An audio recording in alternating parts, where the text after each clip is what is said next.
Well, hello, and welcome to yet another exciting episode of Skeptics and Seekers. I'm your host, David the Skeptic, and I am joined this week by a very special guest. I will soon be joined this week by my co-host, David Russell. I am not a good enough editor to make it look like he was here the whole time, and so I'm just not. He's running a little bit late, but he will come in soon. I do have with me, though, our very special guest today, Erin. Erin, can we use your last name or should we not use your last name? Oh, yeah, go ahead. Okay, because I used it on the blog and I've already published the blog. So that would be awkward. Erin Burnett, is that right? Burnett, yes. Okay. Like Carol Burnett, but not. Burnett, though. Maybe it is. Carol, how you doing? Ghost of Carol Burnett. Erin, it's great to hear from you. You are hailing from where exactly? Well, I'm from Northern Ireland, but I currently live in Scotland. From Ireland, living in Scotland, meaning that she is constantly at war with herself. It's not a problem. We all are metaphorically. She just is literally. So that said, welcome to the show, Erin. How did you end up on the show? Honestly, I've never run across you on any discussion boards. I have not heard your name before 2 weeks ago. What the heck are you doing here? How did this happen? Do you remember the process? How did you end up from minding your own business to being on Skeptics and Seekers? Well, I think I first found your podcast through the Unbelievable podcast with Justin Brierley, because I think it was recommended in the similar to section. And I listened to it for a bit and I liked it. And I noticed that you mentioned Spong type Christianity a few times, which is the sort of Christianity I would identify with. So I thought, which is to say, not Christianity. According to most, yeah. I've met Spong. I've met him once. I think I actually met him twice.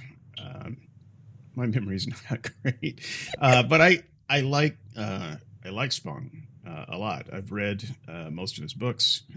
There might be one or two that I haven't read, but I really do like Spong as a person. I admire Spong as a teacher and communicator. He's one of the great communicators of our time. When he's speaking, he has the kind of presentation of Christianity that makes me nod along and say, yes, that makes sense. That makes so much sense. And then when he stops speaking, and then I have to go away and process it on my own, it all goes away, and I can't read the text the way he reads it anymore. It's like, oh no, wait a minute. It made sense at the time, but no, how did he get that again? And so it's kind of like that with me.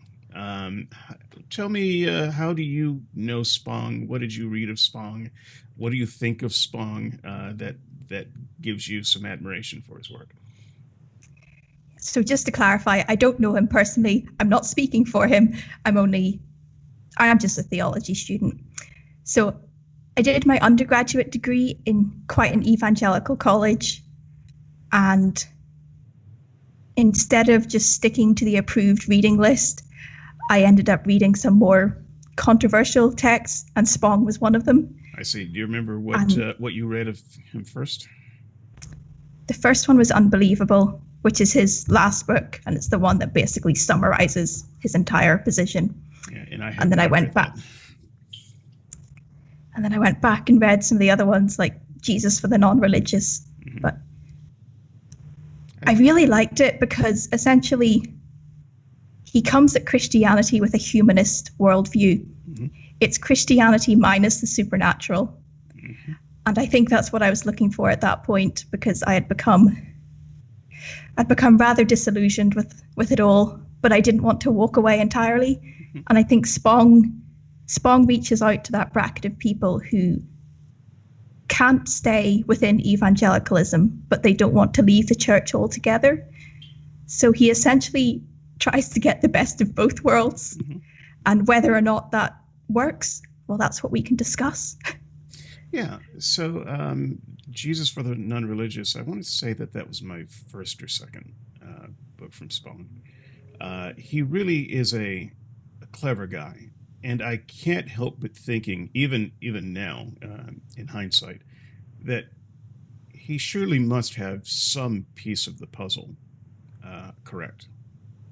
I don't think he's entirely wrong about uh, all of his theses on scripture.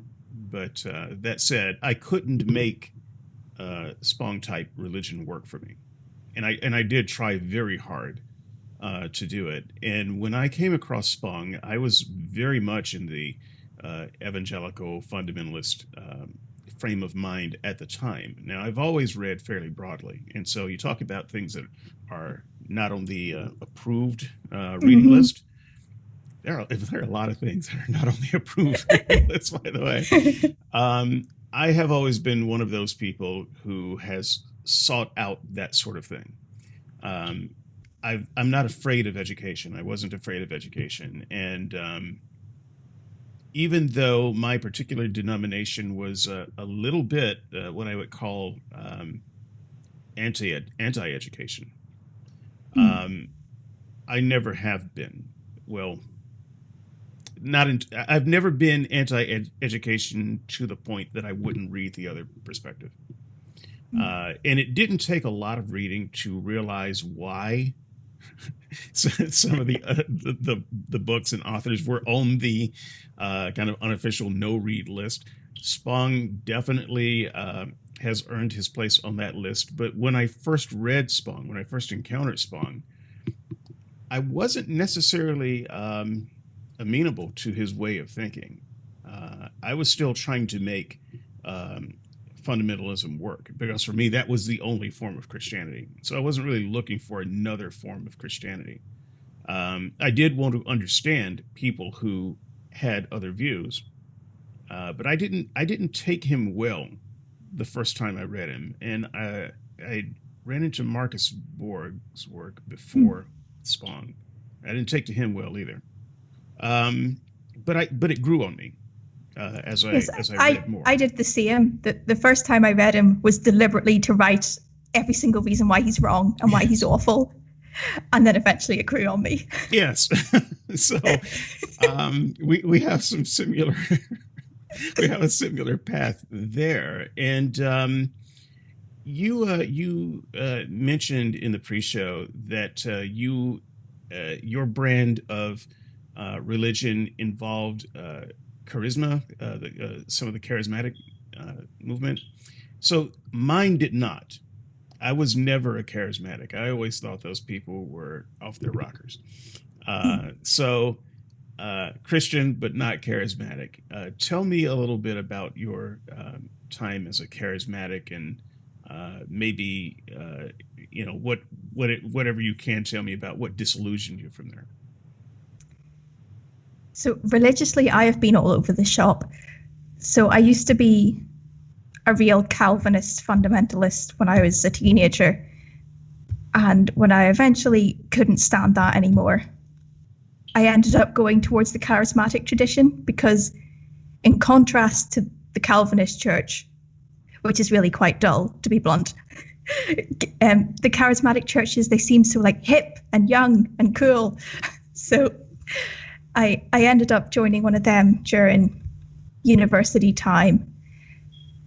And I want to make it very clear from the offset that I am not criticizing the people. I'm criticizing some of the ideas, because I'm still good friends with most of them. So they were very big into, well, the gifts of the Spirit, speaking in tongues, healing, words of knowledge. Ooh, co-host. We've already started the show. Russell, how you doing? I hear that. I thought you guys were starting at 9:30 for some reason. Don't know. I thought you said 9:30. Look, I forgot. I don't know. You might be right. I just assumed that everyone's right, and that's fine. Yeah, we've begun the show though. Erin Burnett has been catching up the audience on a little bit about who she is and her religious journey. It's been interesting. You should rewind and watch the show again after it's all Well, edited, because it's cool. That's cool. I will. So she was in the process of telling us about some of her charismatic background and kind of how she came out of that. Go ahead, Erin. Did she tell you in tongues? That might happen later. Right on. All right. Go ahead, Erin. Yeah, so for example, I have arthritis. I've always had it since I was a child, and people tried to cure me of it supernaturally quite a few times. Sometimes it was quite mortifying because they'd do it publicly in front of a whole load of people. And it just never worked. I'm still knocking back the steroids because I'm still sick. And some people, it's possible to rationalize it away by saying, oh, it wasn't God's will, etc. But to me, it just seemed painfully arbitrary. For example, most of the healings tended to be really non-specific, like, oh, I had a sore shoulder and now it's better. It was never that a medical defined condition was healed. It was always something really vague. So I think that started me questioning. What else? Also, speaking in tongues is never something I really did. Before you go there, are you familiar with Craig Keener? I have heard of him, but haven't really read any. Okay, so he is just a wonderful person, one of the brightest Christian luminaries of our time. He's a professor and well studied academic. He's certainly on the par academically with someone like a William Lane Craig. And so I've had Craig on the show, and I really loved talking to him. He is the author of a large work on miracles, and so I'm not sure if you're familiar with that work, but it's a 2-volume work that came out, I want to say a couple of years ago, and a lot of Christians who have been kind of fighting this battle against skeptics like me who say, yeah, but where's your documented evidence of real worthy miracles? They will trot out this work by Keener on miracles. And so I was just wondering if you were familiar with that work or familiar with other works like that, where Christians do claim to have more documented evidence for this. William Lane Craig actually came to speak at our university a few years back. So I haven't read that specific book. I've read similar things. My main problem with all of that stuff, it's always third party. It's always, we would hear stories about these wonderful miracles that happened elsewhere, but it never happened to us. It's always reported second, third hand. Now, I'm not saying it didn't happen. I'm just saying this. We're so removed from it that there's no way to prove either way that it did. Right. I would describe it as something happened. I'm not saying that in all of these cases nothing happened. Something happened, and people were affected by it. But we're so far removed from it that we can't know exactly what happened. And even in Craig's book, when I've done as much research as I could, which admittedly is not a lot, but I've found people who have reviewed the book and who have gone and tried to follow up with some of the stories, and you get a little bit more information. And so some of it is, Craig says that this person had a problem where they couldn't walk at all, and then they were able to walk after being prayed for, being healed. But you dig deeper and you find out, well, actually the person could walk. It was just with difficulty and pain. And then the healing was okay. They could walk a little bit better, but after a while, they had problems again, and they're back in their wheelchair. And it's just kind of an on again, off again, in the wheelchair, out of the wheelchair type situation. That's the kind of thing that gets uncovered when you dig into these stories deeper. And so it's very hard for me to look at a big book of miracles like Craig's and say, okay, well, we've got some legitimate things here, because it's always stuff that you can't dig into yourself to see. And when someone does dig in, every time it ends up with, okay, here's a part of the story that you didn't know about. So it's very hard for me to be convinced by things like that. Although I do look into them, I listen to the stories. I'm a sci-fi geek. I would love to hear, about some legitimate thing that happened, beyond nature and what happened. Yeah, I mean, I'm there. I just haven't seen it for myself, and so it sounds like you have kind of been down that road enough to be skeptical about such claims. Is that fair to say? Yeah, and even if healing takes place, I do think a naturalistic explanation is far more likely. Psychosomatic healing is a thing. The mind is more powerful than we give it credit for. So I think that is more likely than divine intervention. Yeah, and there's always the problem of it, but why didn't heal me? Yeah. I think that's, I've been healed, by the way. On more than one occasion. So I'm legally blind. I'm still legally blind, but I've been healed several times. Some as a kid, some as an adult. My parents were not into charismatic stuff, but we had friends who were, and sometimes they would take me aside and privately heal me. My parents were always very accommodating when someone would say, look, I have a real burden on my heart right now. God is speaking to me. We can cure your child of blindness. Okay. They never said no to stuff like that. And it seems to me that if it wasn't my time to be healed, that their connection with God would have informed them of that and not set up some kind of expectation of being healed. You don't try the healing and then later say, oh, well, it didn't work because X, Y, and Z. Well, you should have known X, Y, and Z. And so I'm thinking that maybe your information is not very good. And so it is really a problem for people who have gone through healings and yet not experienced the healing. I know this is not the topic of today's discussion, but it's such a personal topic for me, and we have covered this in like a multi-part series and huge panels on this on SNS, and it'll happen again. Russell, did you? I don't remember. Were you on this panel of our miracle show back in the day? No, sir. Did you have any feedback on this before we actually move on to our topic? I think miracles are what they are supposed to be, something very rare and non-normative. I feel her pain because I came from the same background. I mean, have you ever been shotgunned? We call it shotgun over here in the States, where you get called out. You get called out in the middle. I tried to tell you about our gun culture. Right.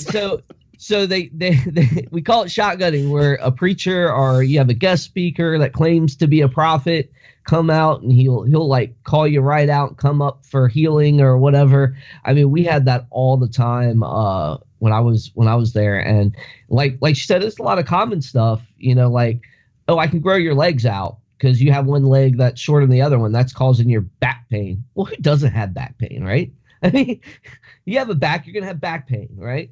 And then like you're gonna like mess with people's minds when you're trying to tell them you're growing out their feet or whatever. It's just it always made me skeptical, when it came to that stuff.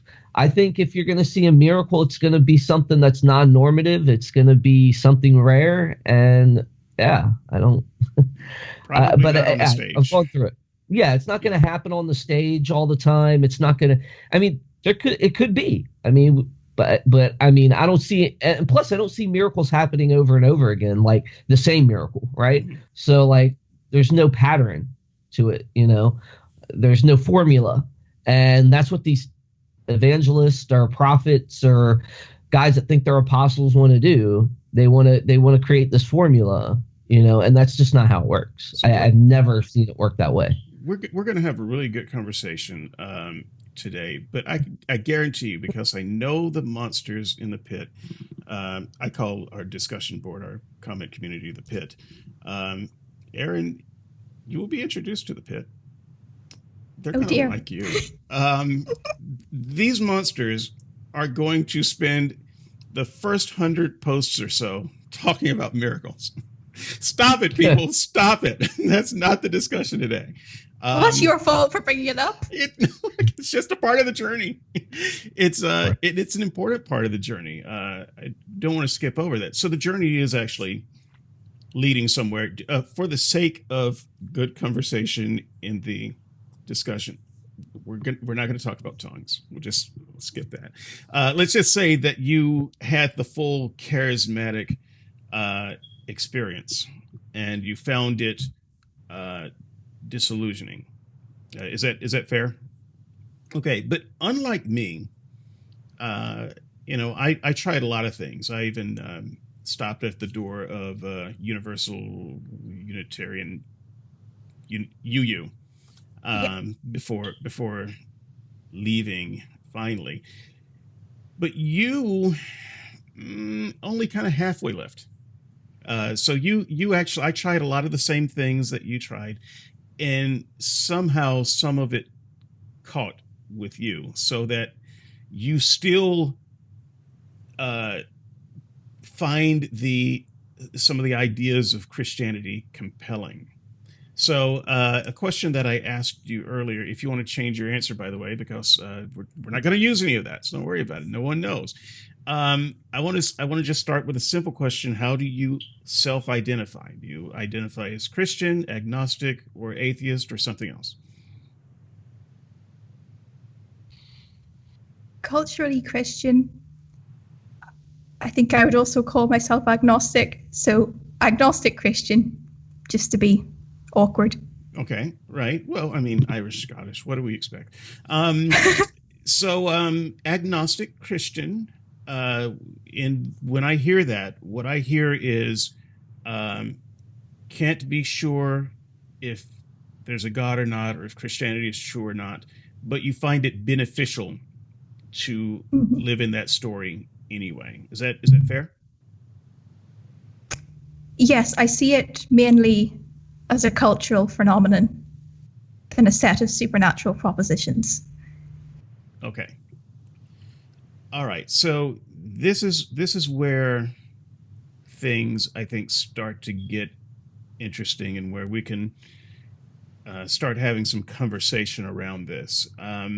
I want to start with a very simple round robin type question. Do you? I know your answer. Okay, so I'm not going to ask this of you necessarily, Erin. I'll let you round this out. Russell. Yes, sir. First of all, did you get a chance to read my post? No, I did not. No, okay, that's fine. Yeah, that's nothing new. Well, it is. It's a whole new. It's a whole new thing. No, nothing new. And that you sent haven't... it to me like this morning. I only wrote it this morning, man. Oh gosh, crack me up, dude. All right, go ahead. Ask your question, my friend. So that's good. You're coming in this cold. You have absolutely no idea where I'm going. I have no clue. Lovely. Disadvantage. Always on the back foot. That's how I like it. Of course you do. Because if it was a fair fight, what incentive would I have to actually fight it?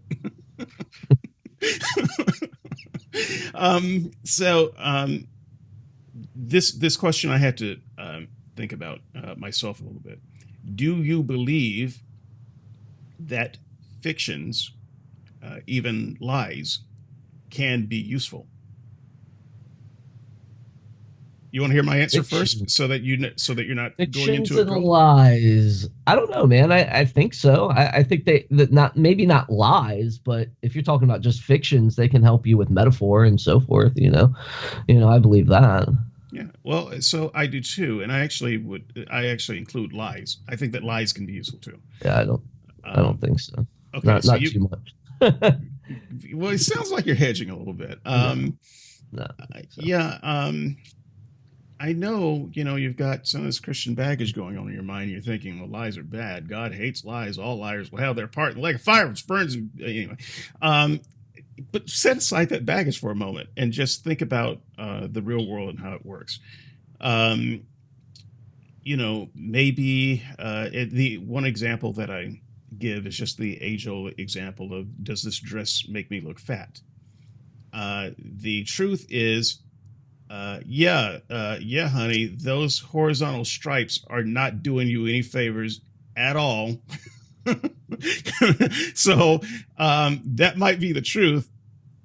90% of the time, that is the wrong answer, though, because the person is not actually asking for an assessment of fashion. They are seeking a compliment. They're looking for some reassurance.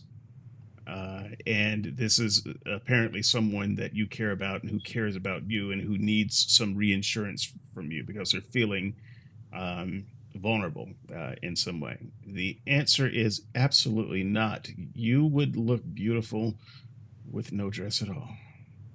Maybe that's not the right answer now that I think about it. All right, David. I've never been good at answering that question. Anyway, some variation of this answer would be the right answer. It's a lie. Well, depends. It's a lie, but it's a good lie. David. It depends, because no matter what answer you give may not be the right answer at that time. Well, sure. You There's can give always the compliment. You could give the compliment, and then it would be like, "Well, what are you saying?" Are you saying you don't like it? Or are you saying you do like it? Yeah. So you like me fat? You're just doomed either way. Yeah, you're doomed either way sometimes, right? There is always a possibility of getting it wrong, and so that's I fully acknowledge that. But sometimes you get it right, and I think with a question like that, it doesn't have to be that question, but with a question like that, the lie is usually the better answer. Sometimes it's not. There's no one size fits all, but you have to look at the situation and know whether the lie might be better. Another example of this might be in a situation where, maybe you're on a battlefield, maybe it's the military, and someone has stepped on a claymore, and there's a hole in their chest, only a fragment of their heart left, and they ask you, with only seconds left to live, how's it look? Is it bad? Your answer should be, oh no, you're going to be fine. You'll be back up in about 10 minutes. Just hang on, buddy. That's your answer. Your answer is not, no, you got about 10 seconds to live. Nope, I overestimated it. Never mind. That's so I think that there are times when outright lies can be useful. They don't have to be malicious. Not all lies are malicious. And so in the same way that just a fiction can be useful, let's say I was trying to tell the truth, but I was wrong about the facts. I was just wrong in my own mind. And so I ended up telling a lie or giving a fiction that was useful. It's the same thing, right? I mean, my intentions hardly matter in that situation, whether it was useful or not. Do you see where I'm coming from? I see where you're coming from. I don't agree that the lies are okay, but I think you can find any different way to tell somebody something without lying. You could just explain it differently. But anyways. Okay, so but I hear where you're going. So go ahead. Hearing Russell and I kind of talk this through for the first time, Erin, you clearly fall into a camp of thinking that something that may not be true can be useful. And to be clear, you're not saying that Christianity is not true. You're saying that you can't know whether it is. Is that correct? Yeah. Short of having a time machine, there's really no way to know exactly what happened in Judea 2,000 years ago. I'm familiar with both sides of the argument, and at the end of the day, I just admit that I don't really know. I think being authentic is quite important. So, for example, they did a survey in the Church of England, and they found out that one third of priests do not believe Jesus literally rose from the dead. I think that in order to not be accused of lying, as it were, they should be open about that. You know, a bit like Spong says, he takes a more metaphorical view, that it's essentially a myth. I think going down that route is a bit more authentic than preaching one thing and believing another. I think that's when we sort of get into lying territory, and it's a bit dodgy. So we're going to get into that in a little bit, but those poor priests, because I was a preacher for a little while myself, and I preached at a congregation as the assistant minister for a while, but I was a traveling preacher. I was a guy who churches called on to come and preach as a special guest. I was traveling every Sunday or other, going somewhere, lectureship here, gospel meeting there, doing stuff like that. So I did that for a while. I was on the circuit, if you will. And these guys are, whether they have absolute conviction in what they are saying, it becomes secondary at some point, because this is also their living. This is what they went to school for. If they went to school for this, not everyone does, and that's fine if you don't. By the way, but this is their living. This is their livelihood, and it's as much their livelihood as bricklaying is for someone else. And if you're a bricklayer and you decide, you know what, I think they're probably better building materials than bricks, that's not going to really stop you from being a bricklayer, right? But if you're preaching and you decide, I'm not sure if Jesus rose from the dead or not, that will stop you from earning a living if people know it. And so it's very idealistic to say, well, they should be authentic, but this is their living that we're talking about, and they find ways to work out in their mind how they can preach a message, and maybe it's metaphorical in their mind, but they still make a living doing it. And I just find it, having been there, that it's almost unreasonable to expect that a person is going to start expressing their doubts out loud when their living is to preach a positive message. I'm not saying no one can do it, but by and large, it can't be done. It's done after people have retired, and then they might talk about it. And Catholic priests, sometimes they lose their faith in seminary. What else are they going to do at that point, though? All of the money has been spent for them to learn this thing. They're already in fourth year Latin. What are you going to do with Latin? You're going, So I understand why there are a lot of atheist priests out there, and I get the struggle, because when I was preaching, I had some doubts too, but I didn't let those doubts stop me from doing my job. I do think this is an area where there is a big difference between Europe and America. I think we spoke about this a bit off mic. So in Europe, I think it is more it's definitely not the majority, but it's certainly more acceptable to be a paid priest and have these sorts of metaphorical views of the gospel. For example, in the Netherlands, I read a statistic that 1 in 6 ministers of the Protestant Church of the Netherlands are openly agnostic, and they don't get sacked because that's just the culture of that denomination. Likewise, in the Diocese of Edinburgh, where I live now, they once had a bishop who was pretty much agnostic. So I do think it is easier to be openly a Spong type Christian in Europe than it ever would be in America.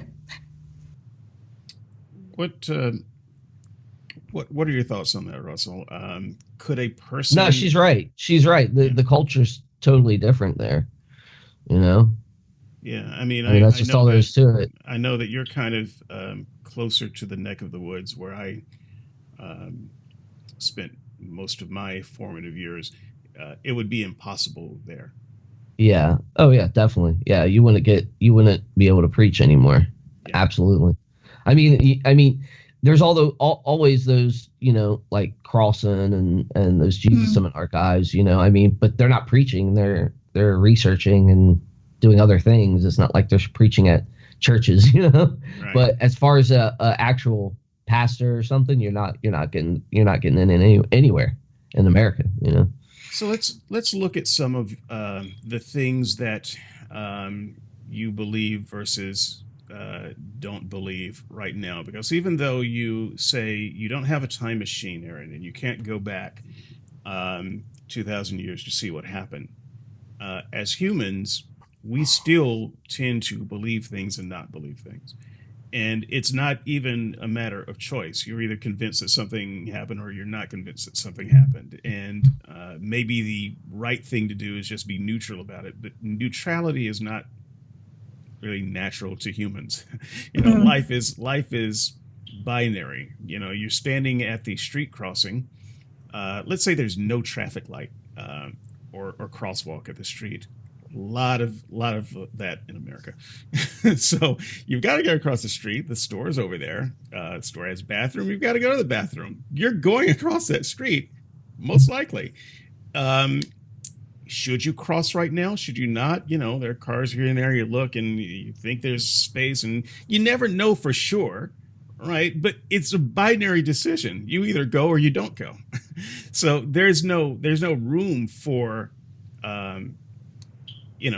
kind of 60% going. you're gonna have to go whether you want to or not go. And I think that our beliefs are like that too. Maybe we look at the odds and say, the odds don't really favor that I had an alien abduction, but I know what I felt. I was abducted by aliens.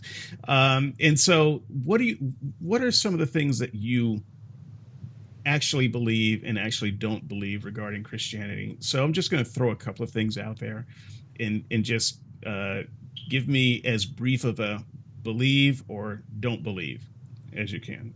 This is unfair. I know that. It's the Skeptics and Seekers. We're never fair. Always entertaining. Virgin birth. Believe or don't believe? Don't believe. And I could give a whole spiel about why, but do you just want a simple one-word answer? Don't care about the spiel at all. Okay, fine. Don't believe. Okay. Let me go back one then, since we didn't make it to virgin birth. Jesus existed. Believe or don't believe?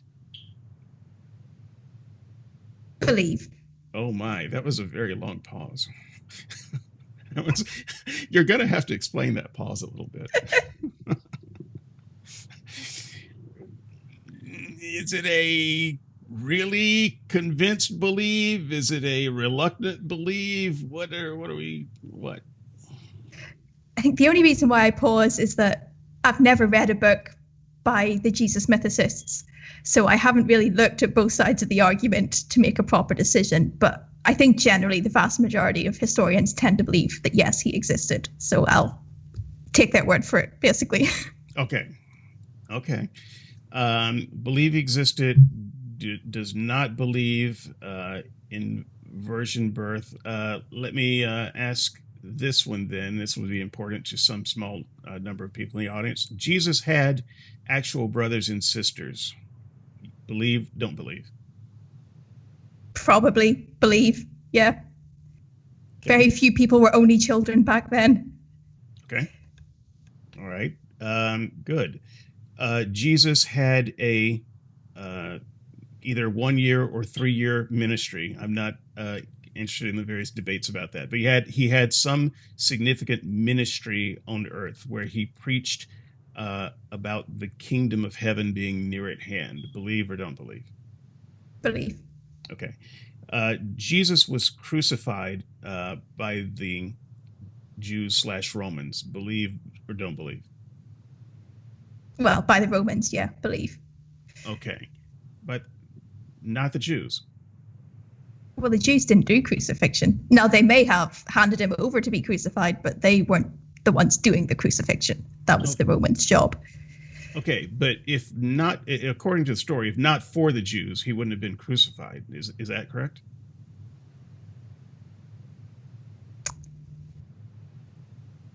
Again, I probably haven't read enough. I think he probably would have riled the suspicion of the Roman Empire anyway. Mm-hmm. He probably would have been accused of political uprising or something like that. Okay.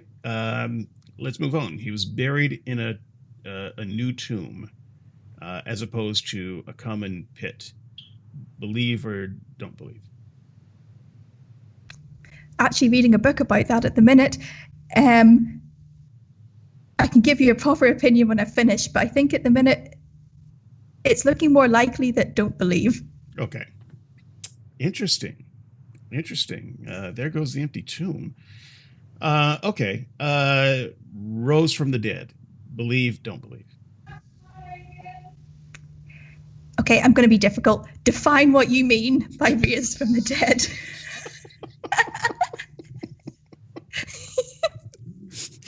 Scots. Anyway.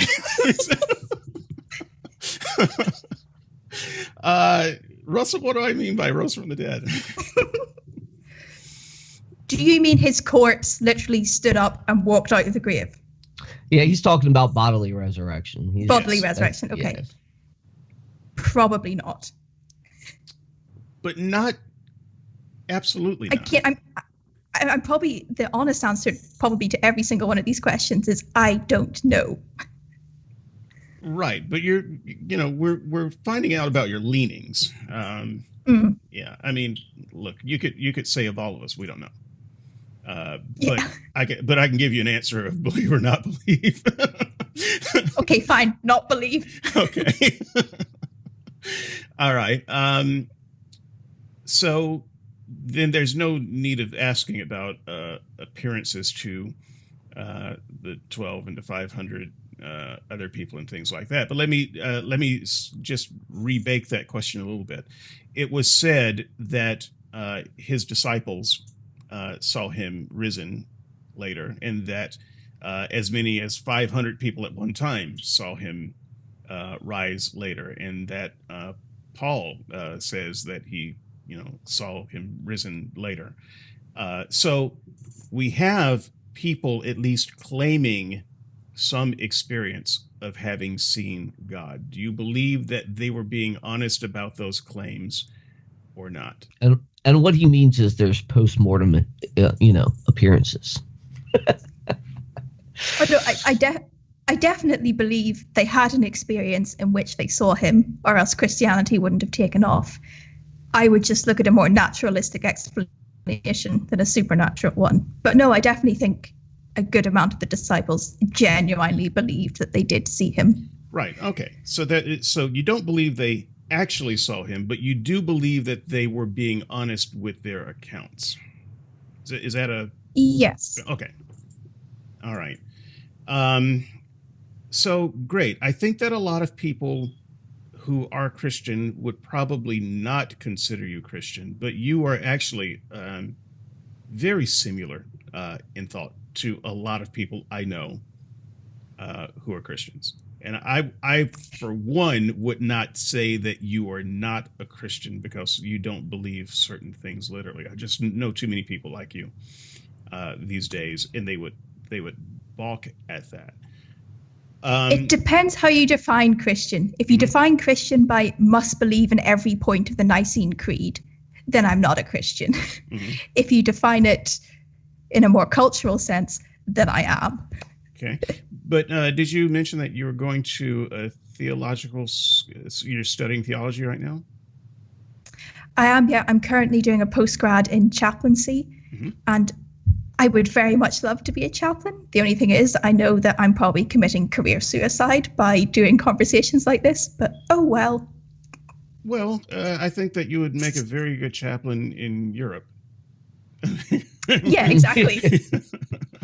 So I'm not coming to America. You're right. No, that would just be committing suicide, not just career suicide.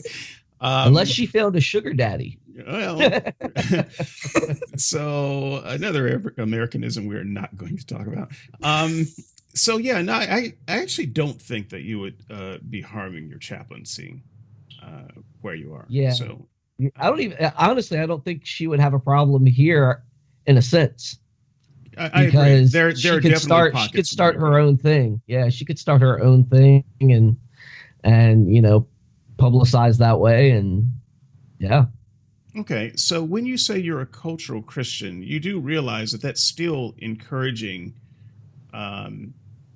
this belief in ideas that you don't necessarily believe. Are you saying there's a problem with lying, David?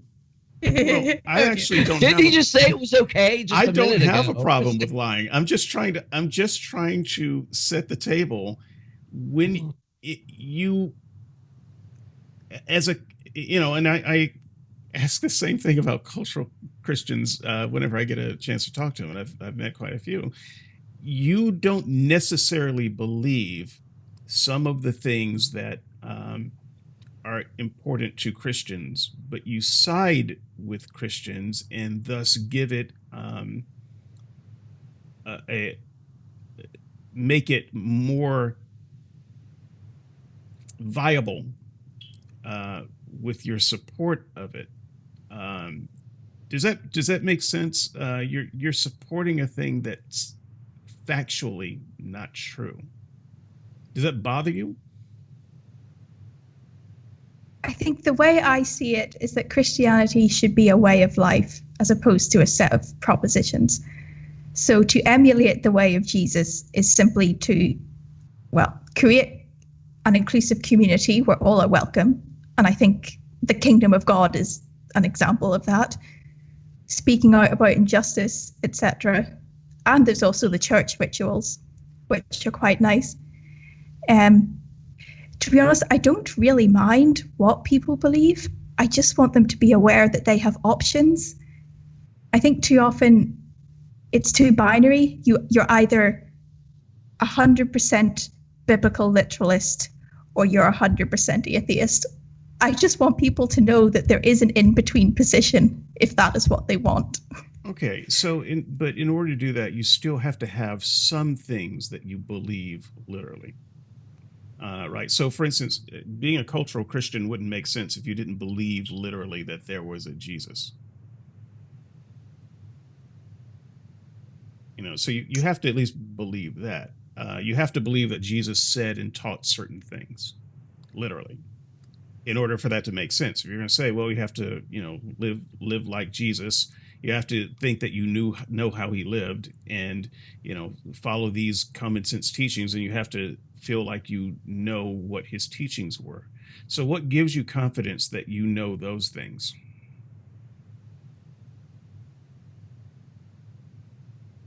Again, at the end of the day, there's no way of telling exactly what came out of Jesus' mouth and what was added later. We really don't know. And I suppose that's what the Jesus seminar people were doing, trying to find out exactly what Jesus actually said. I think at heart I'm a utilitarian. So if the sayings of Jesus, if following them ensures the greatest amount of happiness for the greatest amount of people, then go for it. Okay, so that's a little bit like Jediism. Well, look, I'm not trying to diminish it, but it's everyone knows that there are no Jedis. The Jedis know that there are no Jedis, but they would also say, "But this is what the Jedis stand for. These are the ideals that make humanity better." And so, whether there were Jedis or not who said these things or not, these ideals that we associate with Jedis are good, and so we support that. Is that kind of how you're treating Christianity? Yeah, it might be useful to think of it like an art form. So art, stories, novels and the like, they're not true. They don't even pretend to be true, but they're still profoundly useful. Like I think in your blog you use Spider-Man as an example. Yes, I'm a Spider-Manist. You don't need to believe that Spider-Man literally exists to get meaning and enjoyment and fulfillment out of watching the Spider-Man films. But to be clear, he did exist. Okay, fine. No. Whatever. No, but he exists in my heart. So I just proved your point. Thank you. So, right. So I can follow that. I just want to make sure that I'm not miscategorizing you at all. So I do believe that you can have useful fictions. And so let's just take all of the ideas of Christianity that we talked about and others, and let's presume for a minute, this is going to be tough for Russell. Russell, just ride with me for a minute. Let's just presume that they are in fact fiction, that all of the tenets of the Christian faith are fiction. That does not give me the problem that you think it was, because I'm kind of in your frame of thought here right now. It doesn't matter whether the things happened or not. The question that I want to examine is whether they are actually useful or not, because there are useful fictions and harmful fictions. And that's oversimplifying things a little bit, but I think that you kind of know where I'm coming from there. And so I'm just interested in having a little bit of discussion, not just here, but also on the board. So commenters, now you can start your keyboard warrioring. This is what I want to talk about. Get that grinder going. Are the fictions of Christianity, once again, we're assuming that they're fictions for the sake of this discussion, Russell, are they actually useful? So I pulled up a few from the blog, and I just want to start with some of those and maybe have a little bit of crosstalk with Russell and I, and then have you weigh in on it, Erin. Is that okay? Yep. So, Russell, one of the fictions would be, in the beginning, God created. Once again, assuming that's fiction. Let's just assume it. I would argue that is a harmful fiction. Because why? Okay, it's a fair question. That's why we're having this discussion. I think it's a harmful fiction because it, for many, forecloses on, and for others, puts a stumbling block in front of what is actually true. And so, if what you really want to find out about is human origin and information about how the universe came about and how it works, and what we can do to use nature and manipulate it to create a better future, then you have to start with accurate information about how it worked. And if you start with something that's nice and comforting, that doesn't allow any further examination, such as God did it, then I think that you foreclose on the human project of discovery, or at least poison that well for a very long time if you start off with false information. So if God created is false, it's very harmful, not useful. It depends on, and I think Erin might agree on this, is is like there's a broad range in how to use it as useful. Have you listened to Don Cupid or any of those people? Borg, Cupid. I know she has. My favorites. Okay, so you got to listen to Don Cupid to really understand what he means by this is a useful fiction, because as you're looking at it, David, you're being very narrow-minded right now. You're looking at it as one way, but there's several ways to look at it as being useful. So I don't think that as far as I don't think there's just one way of looking at it from Erin's standpoint. If I was trying to force on society that in the beginning God created as a means to understand the natural world, then yeah, I'd agree with you. But there's several ways to look at that. Well, show me a way of looking at it where it's not harmful. Well, for example, Spong, we'll keep bringing up Spong. He says the creation story is simply ancient people trying to make sense of their place in the world. It's not a scientific textbook. And we shouldn't treat it as a scientific textbook, because that's where the problems come in. Okay, but how is that useful? Because if what they want to do is helps us understand our ancestors. No, well, yes, yeah. I'll give you that. It helps us understand our ancestors, but our ancestors didn't understand their place in the world.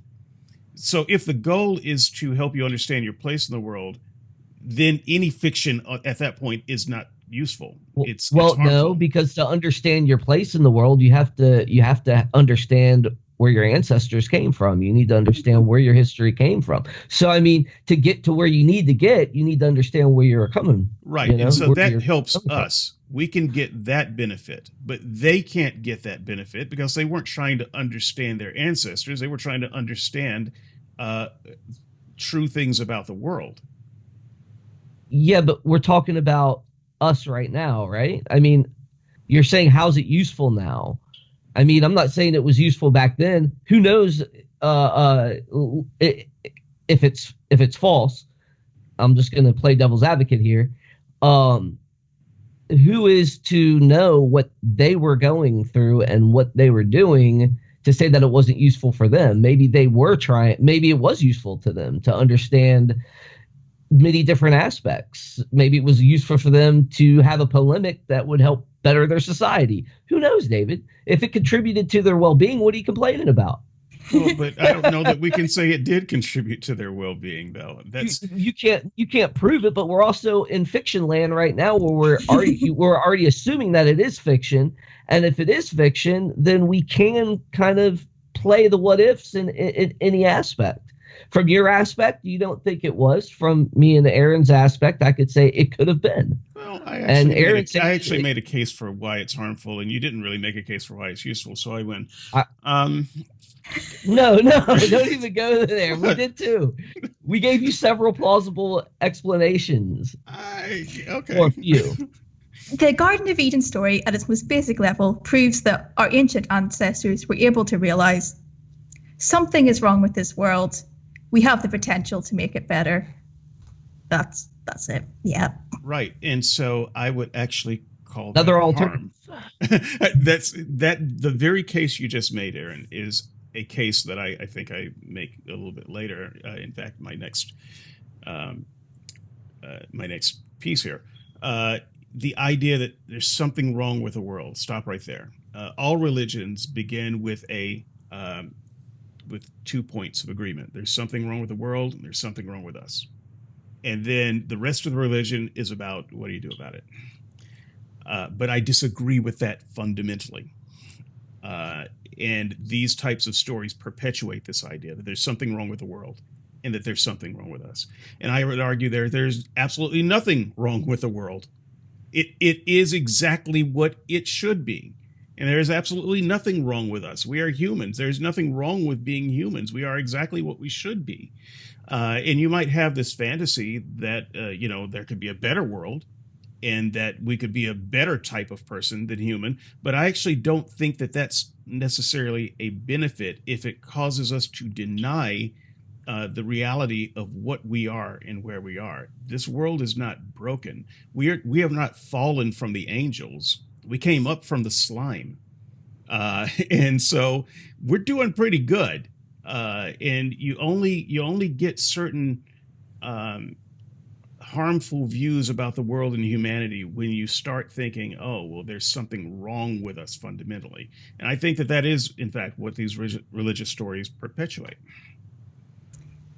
Well, obviously, I'm not a Calvinist anymore, so I'm not preaching total depravity. But surely the history of human development is humans progressing and getting better as we go along. We shouldn't just stagnate. We should always try to be better, right, for the sake of our children and grandchildren. But we don't have to start with a foundation of we're fundamentally broken before we can improve. Yeah, we don't have to start there. We can if we wish. Okay, sure you can. You're a terrible, wretched sinner. Get better from there. I do think that that's fairly harmful, but that does push me into the next piece, which we've actually started arguing: sin and redemption. So the idea of sin is an idea of fallenness, of brokenness. That there is this ideal, that this ideal being holds, and sin is us falling short of that ideal. It is falling short of what we were made to be somehow. And redemption is the idea that from some outside source, the same being, we have a chance to overcome that sin, that imperfection that causes us to fall short. So how is this a beneficial story? Or would you like me to start by telling you how I think it's harmful? Well, I think it's probably self-evident how it can be harmful if you take it to extremes and make people feel like they're pieces of dirt. David starts from the extreme. Well, I like to start from the beginning when possible. And so if you tell a person that you were a special creation by a perfect being, but you, through your ancestors, fucked it up. You blew it. You blew it, and you so offended this being. You caused this separation that brought down the universe. I mean, it's not just you. The universe is now groaning and yearning with all of its problems because of you. The stars don't work right. Weather doesn't work right. DNA doesn't work right because you screwed it up. How, this is the starting point. This is the message of Christianity. You can't give the good news of Christianity without establishing the bad news of how we fell. And so that may sound like some kind of extreme message, but that's the basic Christian message. That is the Christian starting point. We don't start with God loves you. We start with you messed up and you've got this problem and you got to get it fixed. Oh, more bad news, you can't fix it. You need this God to fix it for you. And so I think this is terribly damaging. And I don't know how you present the gospel in a way other than that. But, convince me, Russell. Why me? I'm you're a smart guy. You're wearing the hat. Okay. So let's go with what Erin said first, and let's tie her in here because this is supposed to be her interview. Well, yeah. So but I know. You're wearing the cool hat, man. So you're gonna be called on. I don't know. She's got better earphones than I do. But anyways, and I'm still mad that you haven't personalized that patch yet, dude. You know what?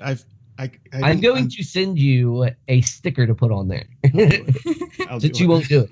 I'll do it. All right. So as Erin was saying earlier, about the Garden of Eden and stuff like that, I think that and how people look for answers to why their family members died and why things are the way they are in this world and trying to make sense of it. They came up with what they came up with. If it's fiction, they could have evolved that way. They could have evolved to and that could have helped them survive.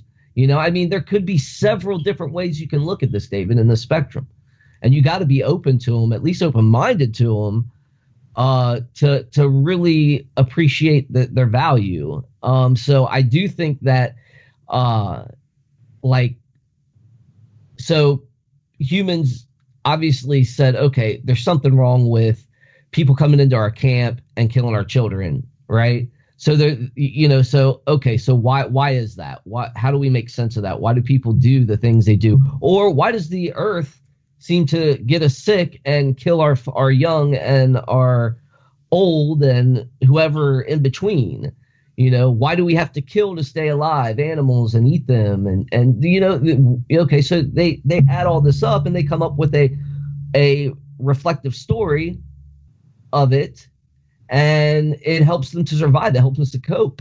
So, I mean, coming up with things like total depravity, and the use of redemption could very well come from the mass killings that they bear witness to, or the mass, death that they experienced on a regular basis, and redemption of that. Hey, I will see that loved one again. So it could be useful in that way. So, I mean, I don't see where I see where it's a problem from your standpoint, David, because you're really looking at this from that, I have this axe to grind with God, and, but I am kind of being facetious and joking with you a little bit. So, well, okay. So I appreciate your perspective, but before bringing Erin back in, I also want to make sure that it's not just the sin part, the look around at the universe, you broke it, guilt trip part. It's also the solution that I think is a problem, which is you need this alien being to be whole again. And so that leaves humanity in a kind of a hopeless position from my perspective. You've got this problem that you can't fix, and you need this outsider magical being to fix it. And I think that humans would be much better off if they weren't spending so much time waiting for outside magical beings to fix their problems. David, are you a Star Trek fan? Absolutely. I am. Absolutely. Okay. Well, I've got this is just not an apologetics area. I have Star Trek ships and Star Trek everything over here. Look, I'm just going to pick it up and show you. Okay. I have Star Trek everything. Okay. Over here, I've got Star Trek stuff. I got a Romulan warbird hanging out in the background. I've got everything, man. I've got plates. I used to have a uniform. I'm a huge. I still do. And I still wear it on Halloween sometimes. So happy Halloween, guys.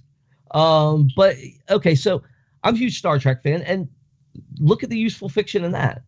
I mean, they addressed cultural issues with it. The Vulcans, they basically came down and redeemed us to the galaxy.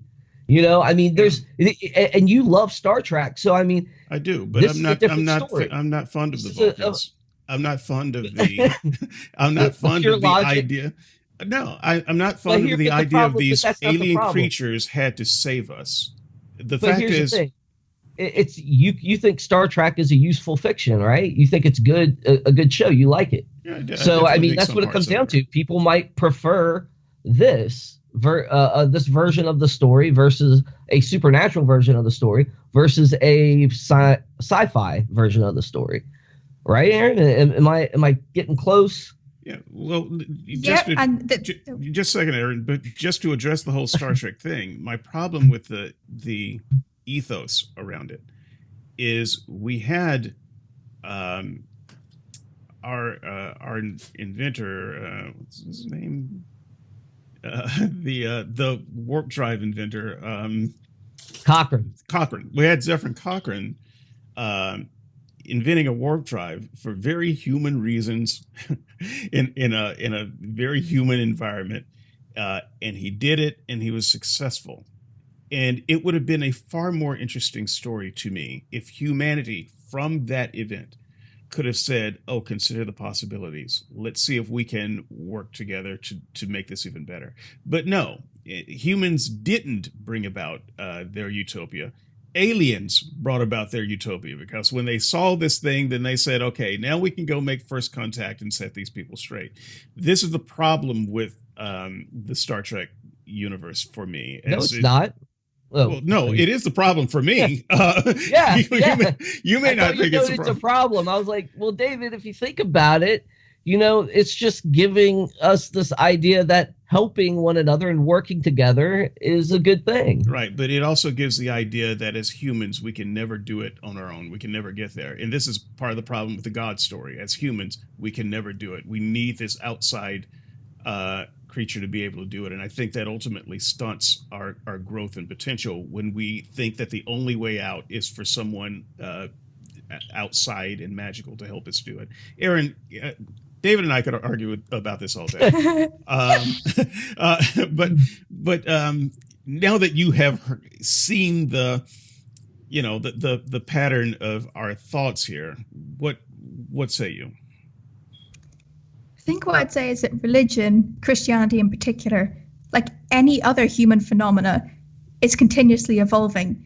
It shouldn't stay the same. And I think that's the problem that a lot of the radical theologians have, is that Christianity still retains Bronze Age views of the world. Christianity must continuously change in order to be relevant and useful in the modern world.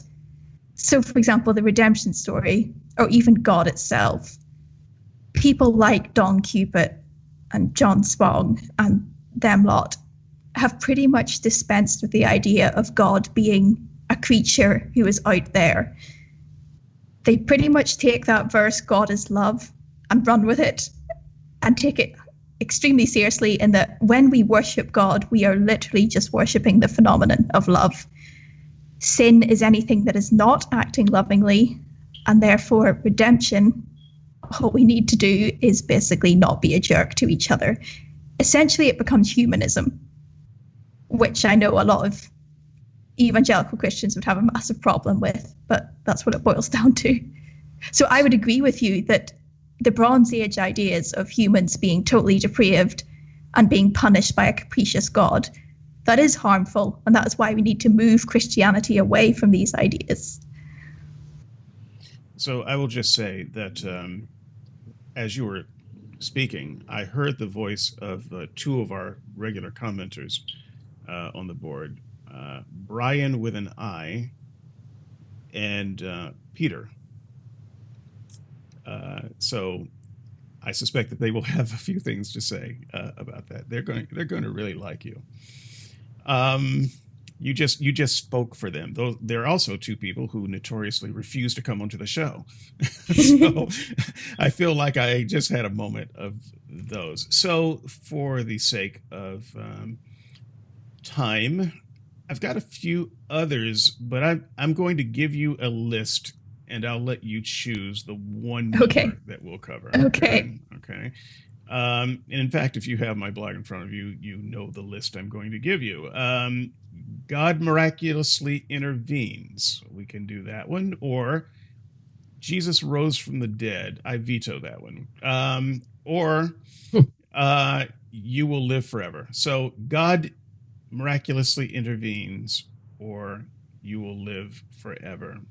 Which one of those propositions would you like me to tackle as the last proposition?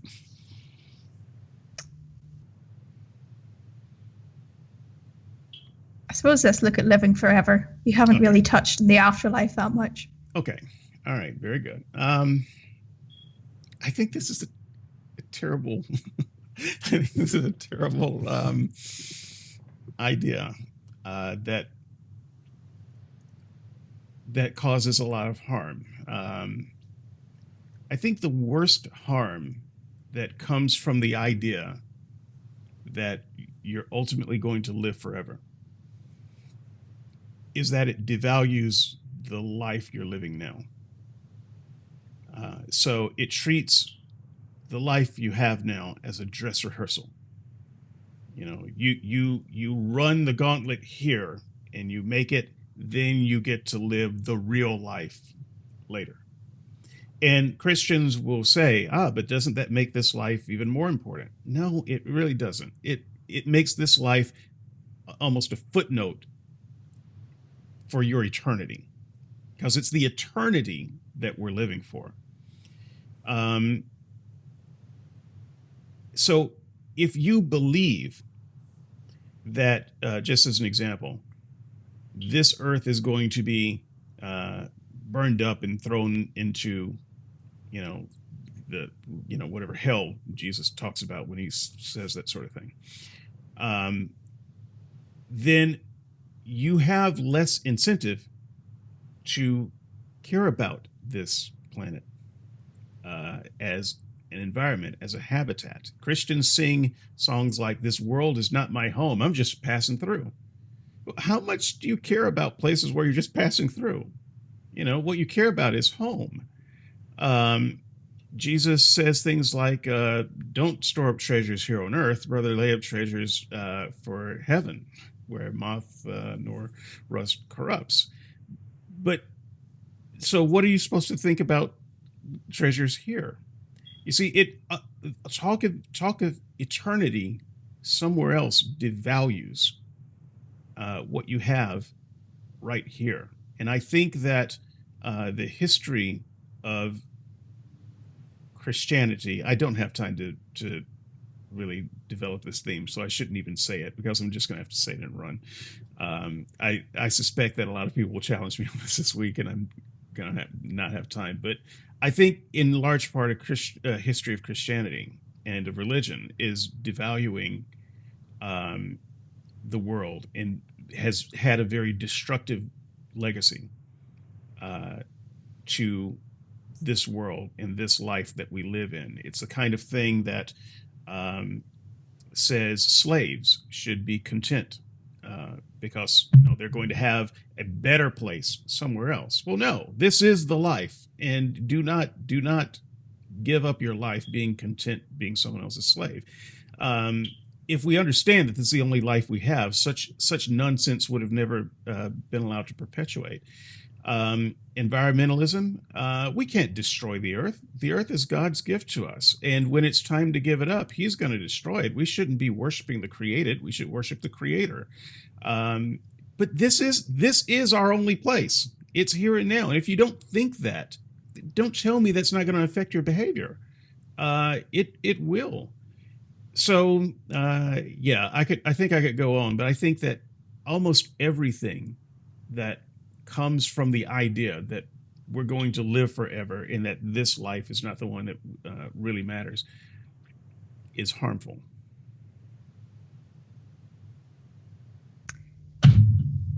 So I would agree that certain interpretations like that are harmful because it essentially makes this life pretty useless. I think there are other teachings of Christianity that are way more useful. So, for example, Jesus talked a lot about building the kingdom of God on earth as it is in heaven. So instead of just sitting about waiting to die, basically, we have a task to do right now, which is to make this world like heaven, to try and make it as good as we can. So I do think Christianity can be interpreted that way, to be an inherently practical and useful force for good. Yeah, David, I just back her. I mean, it's a different of interpretation at that point. If we're already in the realm of fiction, then like your whole idea with being content, with what you have, and your whole ideas of treasures, I think a good interpretation of that is be content with what you have, because if we overindulge, and this is one of my favorite Europeans said this, Gordon Ramsay, he says.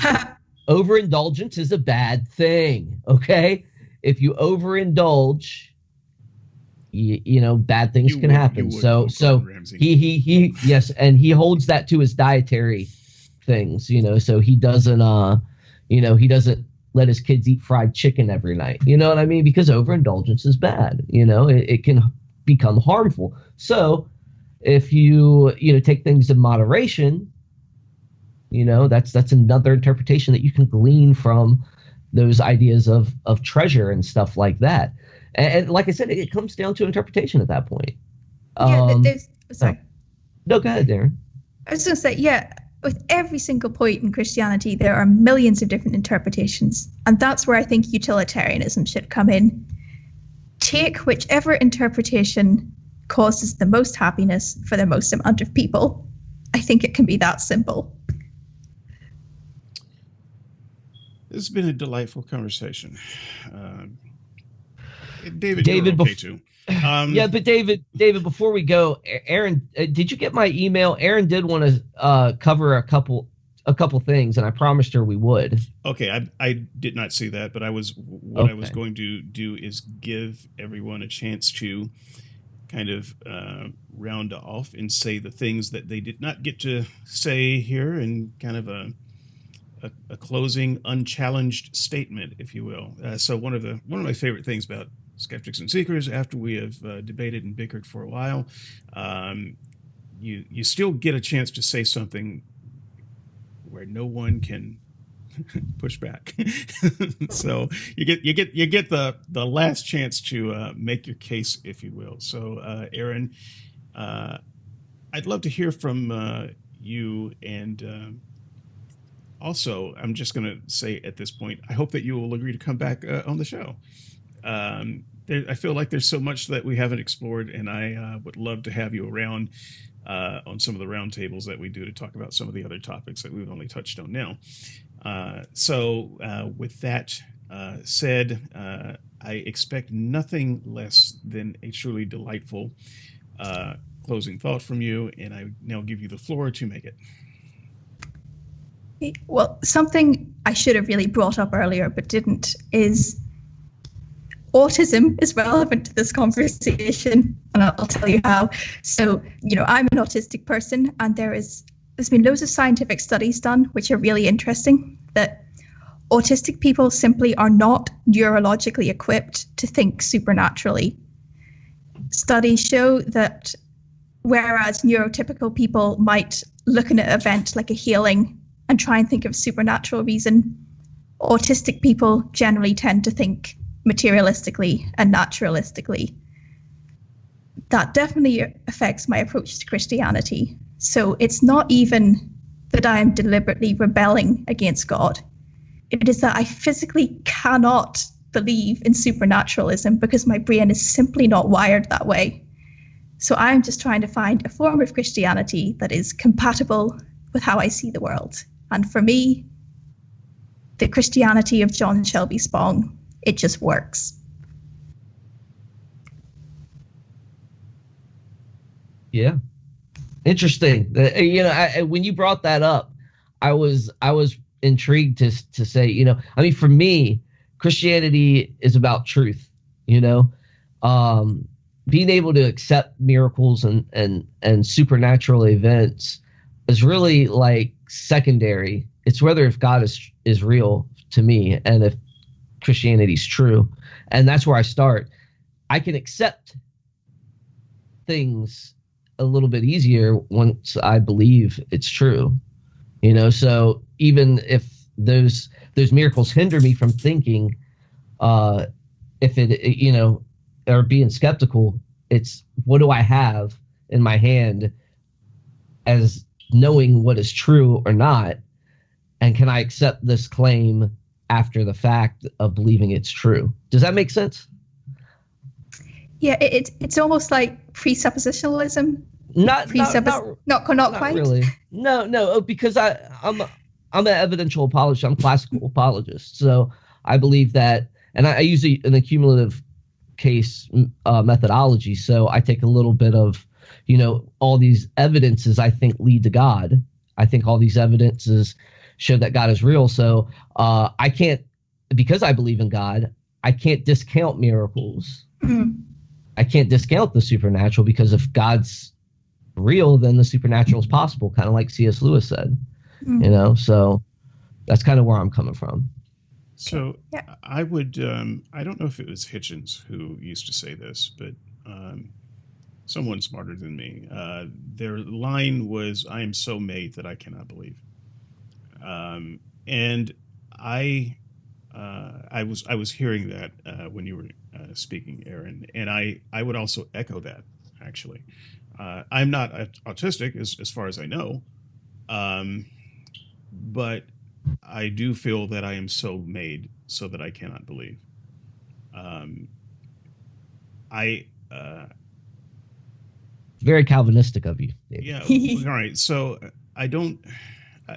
You know, I understand the allure of believing in the supernatural, because if you believe that the world is just not manageable, that it's wrong in some way, and that it's out of your control, you'd like to think that there is something that can even the odds for you. That there's, some power that you can tap into that can work in your favor. So I understand that, and I don't. I'm not mocking that impulse, but I have tried to believe it. When I was a kid, I wanted to believe in Santa Claus. I don't think I ever believed it, but I sure wanted to. I mean, I loved the idea of the magic around Santa Claus. My favorite Christmas movie is Polar Express. Mine too. Yeah, I love that. It's not just about believing; it's about wanting to believe, right? And I felt like that when I was a kid about that story. But unlike the boy, I couldn't believe. And the boy had to take a ride on a magical train. A lot of things happened to him before he could believe. The magical train never showed up at my door. And so I could not believe. And this is how it is with the God story for me. Not just the parts, but because God himself is a supernatural being.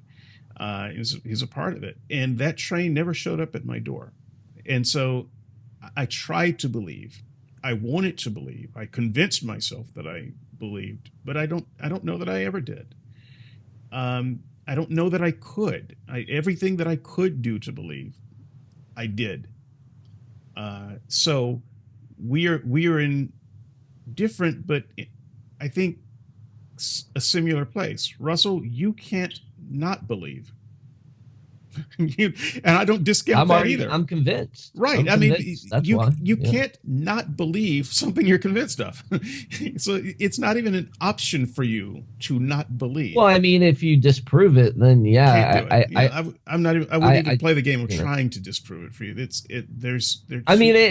If you found evidence of if you actually found Jesus's tomb and found his bones, I have no faith. Completely unfalsifiable. Can't do it. This is I don't even try. I don't play that game anymore. Whatever you say, if you can do this, then I would believe. It's always something that I could never do. The fact is, you can't not believe because you are convinced. I'm not knocking you for that. I'm just acknowledging that we are so made as we are that at this time in our lives, it would be an unreasonable act to believe other than what we do. And I don't know where to go from there. I don't know what to say about that, Erin. I think that you put it better than anyone, and I'm curious to see what the commenters have to say about that, because you sound like a person that if you could believe in the supernatural, you would happily embrace it. Oh, definitely. I spent 20 years earnestly trying. Right. So me too. I spent longer than that. Once again, I don't have anything like, but I'm autistic, so I couldn't. I mean, that's beautiful. I know, it's an excellent excuse. Isn't it? I got nothing. All I can say is that the train never showed up for me. And so with that, I'm left with something to think about. I hope that the audience is left with, a new appreciation of people with perspectives that are different from theirs. Russell, I certainly hope that you realize that I have, at least for a very long time, recognized that Christian belief is not something that they can just turn on and off. Can't do it.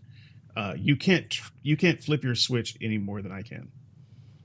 But we can talk about it, and maybe if there are some people out there who have the capability of flipping their switch, maybe we can say something that helps them flip in the right direction.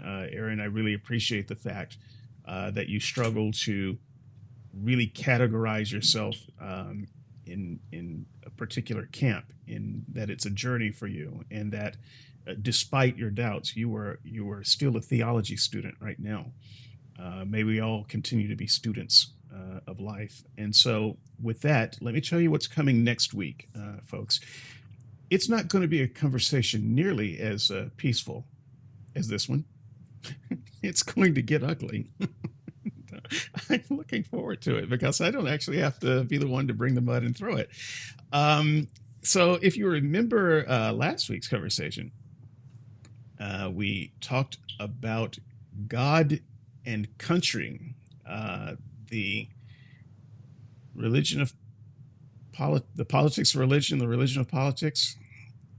And Russell and I had a kind of a high level discussion on the role of political involvement with regard to Christianity. Next week, we have been contacted, folks. We did put the call out. If some people wanted to talk more specifically on that subject and get into the weeds in that subject, we would allow it. We got that call. Our friend Titus is going to come on the show and truly make Russell's day bad, because he is going to come on the show and agree with everything that I said last week. And Titus is a Christian, and he's going to take it even further. And he specifically wanted to have that conversation with another Christian who disagreed with me. Not hard to find. Teddy the bear is sharpening her claws. It's going to be great. And all we have to do, Russell, is just sit back and toss bits of red meat into the ring every now and then. It's going to be great. I can't wait. Also, it's going to be after the election. So Teddy agrees with me and Titus with you. Gotcha. Yes. I'll be sure to knock Titus out later. So here's the thing. When Teddy agrees, no, I got some stuff. I got some stuff up my sleeve for Titus. When Teddy agrees with you, you have a problem. you should re-examine your position. Be nice to Teddy. Teddy's a wonderful lady. I'm always nice to Teddy. That is nice. That's nothing like what I could have said. Let me tell you something about Teddy. Teddy doesn't want you to be nice to her. She this is not who she is at all. So yeah, it's going to be a lot of fun. Mostly because I've got a week where I really don't have to do any preparation, and I'm not going to do any preparation. I'm just going to bait the bear and watch the carnage. And I hope Titan versus the bear, right? Yeah, we should get a thumbnail for that. Hey, that's all you, man. So with that in mind, that's coming up next week, folks. So your cries have been heard. Round 2 is coming, and it will be even more exciting than the first round. Hopefully before this season is over, we will have Erin again. Erin, I would not throw you into the kind of discussion that's going to happen next week. But I hope you listen to next week's discussion so you can see exactly what I'm sparing you from. Is it going to be like the slavery one? The slavery one is absolute carnage. Yeah, I think it will. I think so. Now, look, if you want that kind of battle, there are 1 or 2 shows left in the season where I think it's going to be like that. Glad to have you on, but sounds fun. Oh boy. Who wants to pair up with Erin? You know where to go. skepticsandseekers.squarespace.com. By the way, we started this discussion a little bit at the beginning of the show. How did Erin and I meet? Well, Erin sent me an email. She sent it to skepticsandseekers.gmail.com. No, that's wrong. Skepticsandseekers at gmail.com. Skepticsandseekers@gmail.com. She just sent me an email out of the blue. Just out of the blue.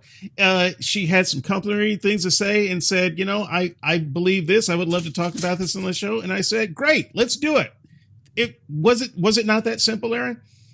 Yep. It was that simple. This is really how it's done. I'll say yes to anybody. Although David's lack of communication skills pushed us back another week.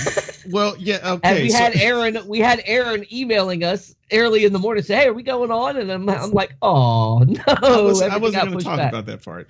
Erin was supposed to be with us. I had to call you out a little bit. She was supposed to be with us last week, and then stuff happened, and then she wasn't.